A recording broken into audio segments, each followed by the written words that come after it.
Hello and welcome to the live postcast on the Locked On Wolves podcast. We are live following the Wolves' convincing win over the Houston Rockets on Saturday night. Marney Gellner of Bally Sports North joins the show to break it all down. Again, we are live. The Locked On Wolves postcast starts right now. You are Locked On Wolves postcast, part of Locked On Sports Minnesota. Your team every day.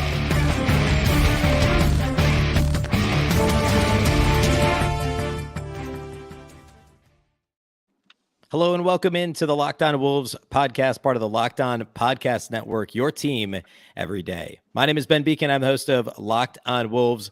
Marney Gellner of Bally Sports North is with us to talk through Wolves Rockets, the Timberwolves.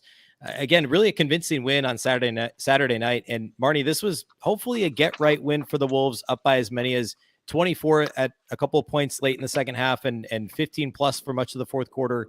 Second night of a back-to-back, no Rudy Gobert. They really needed this one, and ultimately they got it. Yes, and it was fairly comfortable. I mean, it wasn't easy by any means, but it is as comfortable as I feel like we have felt as fans watching this team.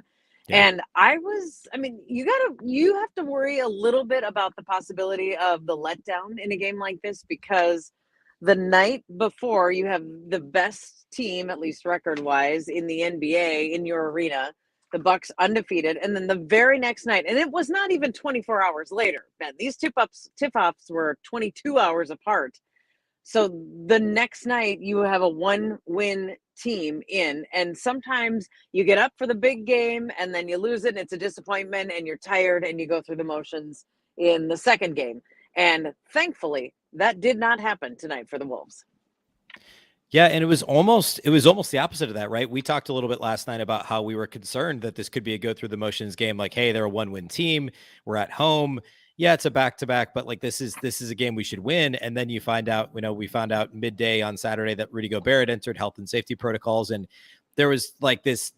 I felt like it was going to go one of two ways, right? It was going to be a result like this one, which thankfully we got, or it was going to be a really disappointing, kind of flat performance. And we actually got arguably the best kind of wire-to-wire performance from the Wolves that we've seen so far this season. Obviously, still only 10 games in, but arguably the hardest they've played in terms of effort. Diving on the floor for loose balls, just things that we haven't necessarily seen consistently to this point in the season.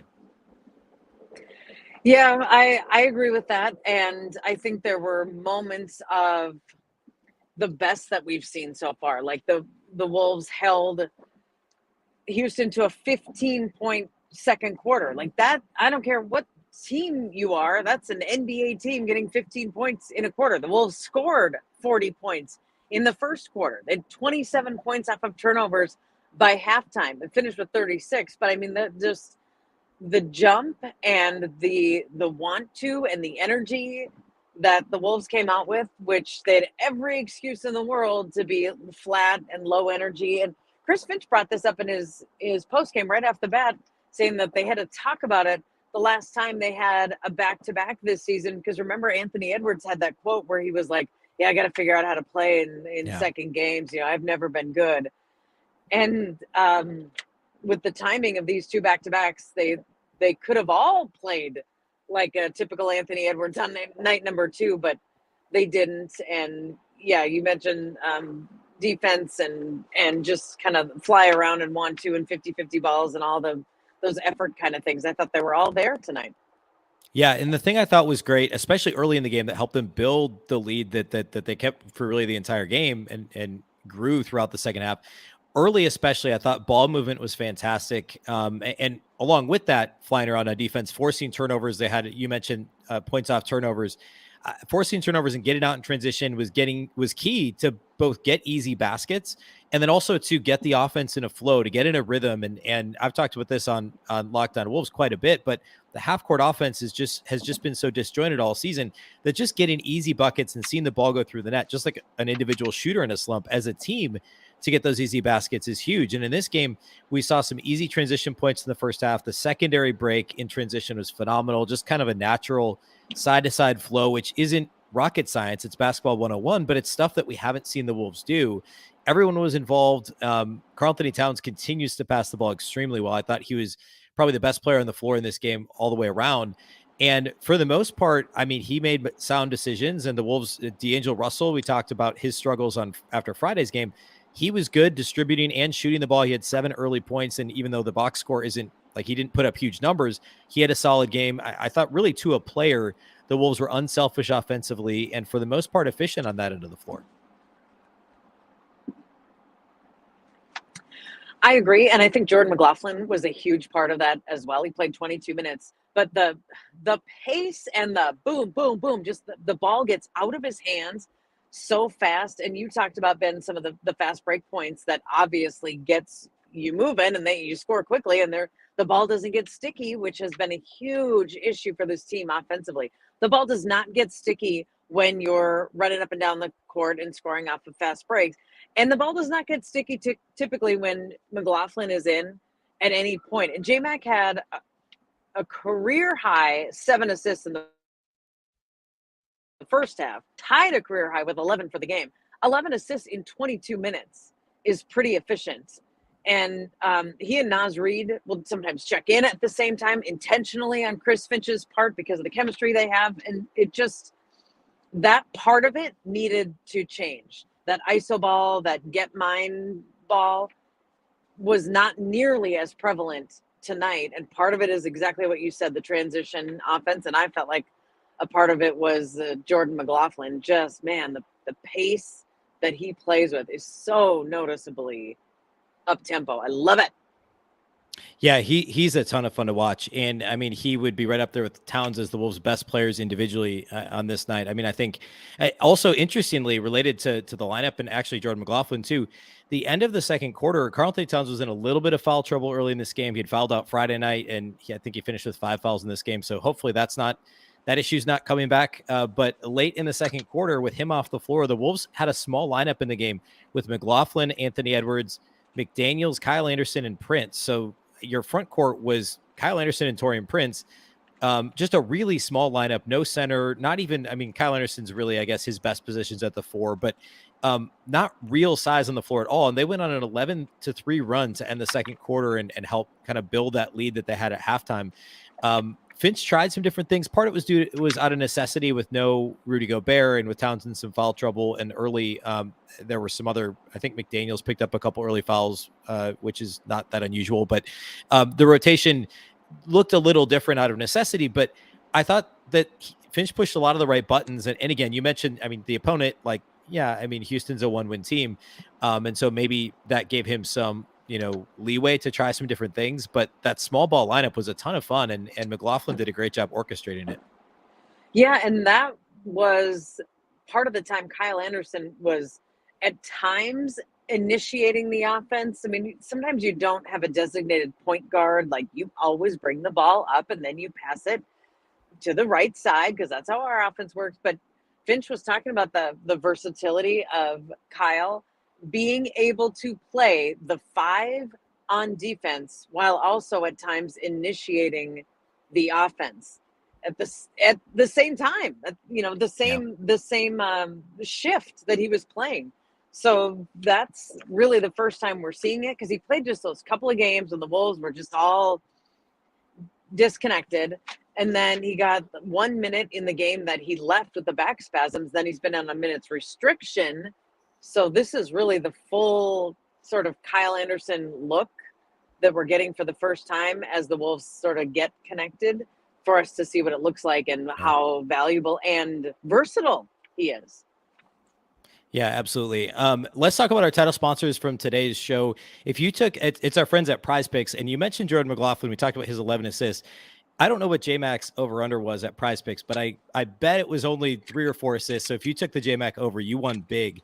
Prize Picks is amazing. It's really easy. You pick 2 to 5 players. If they'll score more or less than their Prize Picks projection, and there's tons of categories, not just points, rebounds, assists, also made 3-pointers, free throws made, things like that. You can win up to 10 times your money on any entry. You're not competing against other people. It's just you versus the projections. And all sports are available. You could have tonight played the World Series and the Timberwolves game, maybe picked an over-under from the baseball game as well as the Wolves game. Your entries can be made in 60 seconds or less. It's extremely easy. Simply download the Prize Picks app or go to prizepicks.com to sign up and play daily fantasy sports. First-time users can get a 100% instant deposit match up to $100 with the promo code Locked On. And again, that's just if you deposit $100, Prize Picks will give you $100. Don't forget to enter the promo code Locked On at sign up for an instant deposit match up to $100. All right. Let's talk a little bit about the bench. The Timberwolves bench was really good in this game, and it looked a little bit different with Kyle Anderson sliding into the starting lineup. But Taurean Prince was the Taurean Prince we saw for much of the first, I guess, really so far this season. He had a couple quieter games more recently, but was fantastic. He had 16 points, 6 rebounds, 6 of 12 shooting, made 3 threes in this game. Naz Reid was extremely good. We talked about Jordan McLaughlin. Jalen Noel was stayed within himself for most of this game. It was just a really strong bench performance. And again, the Rockets bench isn't phenomenal, but you gotta beat who you're playing against. And I thought the Wolves bench was really strong in this game. Yeah, I did too. And it had been more of a necessity, I feel like, in the last couple of games because three of the Wolves starters in particular, D'Angelo Russell, Jaden McDaniels, and Rudy Gobert, in the last 2 games, so the at San Antonio, at Phoenix, or at Phoenix against Milwaukee, had not played that well. Like their numbers were half of what their season averages are. So I feel like the Wolves have desperately needed their bench because the starters' production from those 3 had dipped off so much in the last couple of games. But then you got the starters back up on a night like tonight and then still got that same kind of production. Now all of a sudden it turns into this bonus.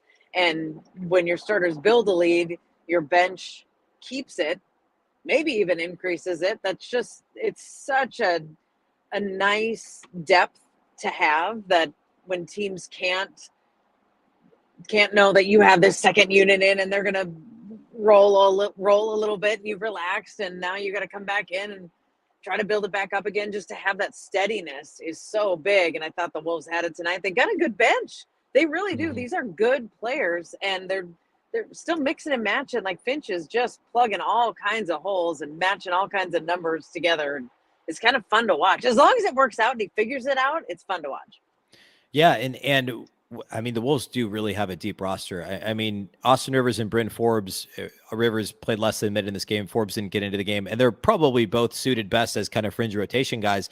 But to know that you have veterans like that don't have to see the floor in a game like this, it just speaks to the overall depth. And no Rudy Gobert either, and no two-way players available. They're all down in Iowa. So this was the bench that the Wolves had was really, really good. And along with that, the last point that I wanted to talk through was the Rockets actually cut this lead. We talked about how it was relatively comfortable, and it was, but the third quarter has been so bad for the Wolves all year. I think up until this game, 8 of the 9 third quarters before this one, the Wolves were a minus. They lost the third quarter in 8 of the first 9 games, and they only won the third quarter, I think, in this game by 1. But the Rockets had cut the lead down to 11 with about 9.5 minutes to play in the third quarter. And it kind of was like starting to feel a little bit dicey. Like, yeah, they should be okay. It's the Rockets. They're playing well overall. But given the third quarter history, I think Wolves fans were understandably nervous. But then quick push over the next 3 minutes. They built it all the way up to 20 again by midway through the quarter and eventually up to 24. And that was kind of a mix and match lineup. It was, during that wave of subs that Finch will do. I think, McDaniels came out and you saw Prince come in the game. And but Anthony Edwards was really good during that stretch. He kind of found his footing there. And it was just a strong, hopefully playing the Rockets is kind of the recipe to get over some of these third quarter blues. And even if it's just a mental thing, like thinking, okay, we're not, we've now had a good game in the third quarter. We can get over this hump moving forward against anybody we play against. Hopefully that's the case. But I thought the third quarter was really impressive, bouncing back after the Rockets bit into that lead.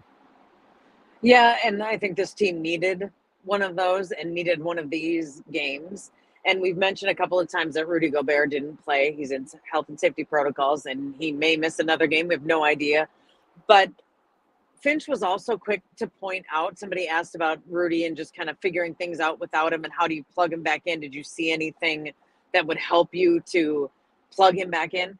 And Finch went out of his way to say, we didn't win this game because Rudy was out. We didn't play better because Rudy was out. But I do think there is something to the just let's step back. Let's just everybody, the pressure is totally off. There's been so much talk and just no lack of patience of trying to figure this out. When is it going to work? Why isn't this working? How can we get these bigs to play together and all this? And then to just not have Rudy available just took so much of that off and just said, guys, let's just go play. Just go play a game. Don't worry about it. How many times do you feed Rudy? How many rebounds does he get? How many lobs do we give him? Not even on the table. Not a factor. Nobody cares. And I feel like that might have relieved some of the pressure so that when Gobert does come back some point next week, probably, that it's more about, okay, now let's go. Now we're running a little bit. Now we fit you in. And now this all starts to fit together and the pieces fall into the right spots. Maybe that helped in that area tonight. Yeah, and we'll see. I mean, the Wolves have next up, they play Monday, Wednesday, Friday next week. So, the typical one day in between games. So hopefully Rudy's back. Monday's against what looks like it'll be a shorthanded Knicks team. Phoenix on Wednesday, and then at Memphis next Friday night, another ESPN game. So a pretty difficult next week in the schedule upcoming. Of course, Marney and I go live after every Wolves game this season at roughly 45 minutes after the game. You can find us live on the Locked On Sports Minnesota YouTube channel. Then the audio feed from this always will post on all the Locked On Wolves feeds. And of course, you can watch the archive video on YouTube as well on Locked On Sports Minnesota. Thanks once again for watching, for listening to the show. We'll be live after Monday night's game. And of course, Locked On Wolves will have a show early on Monday as well. Thanks for listening, and we'll catch you next time.